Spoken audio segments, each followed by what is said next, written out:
vakomana Citizen Coalition for Change tipinda mupeji yavo vauya vakapopota kwazvo vatiramba kuti unoona kuti kune mamwe maZimbabweans anonodefenda aiwa mwana waGeorge Charamba akaenda kuParis kumaOlympics vane ma-expenses are catered for, but those same guys they are not defending vakomana vakakepchiwa vana Jameson Timber vari muzosongwa sanapena mashoko abuda vachitaura paino pavo kuti vosubscribe wobva walaika wotina on the bell icon tipinda toona kuti vanonyora vachiti vamwe vedu tiri busy kudefenda mwana waGeorge Charamba who they sent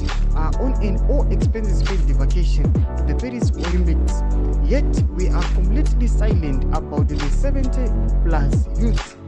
they have sent to prison weeks ago without bail, right under our noses, including a baby. This is the unfortunate example I wanted to demonstrate. Anouya munhu achinyasoratidza kuti aiwa vanhu veZimbabwe chimurayidza ise vanhu vane brains mushanda chaizvo muri kuona kuti mwana waGeorge Charamba zvamuziva kuti vakumuna muZANU-PF aiwa vanhu vanongo sezvamungotaura kuti ndo vanodya ma-state funds ari kuitira mashure kuti vakomana ava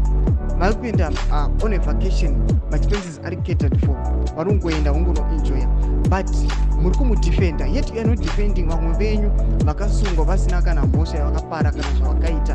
but munhu haumbotauri pamusoro pavo kana kuti let us defend them kuti vaburitsombosungwa. Tinotodzai mafungiro enyu muri kudii pamusoro aiwa patiri kuona kuti these guys veopposition valiwa naNelson Chamisa vanhu vanyasi kufunga vanyasi kuona kuti zvinhu zviri kuitiwa zvisi right. Pinda comment section medu mutidze mafungiro enyu, so subscribe like, so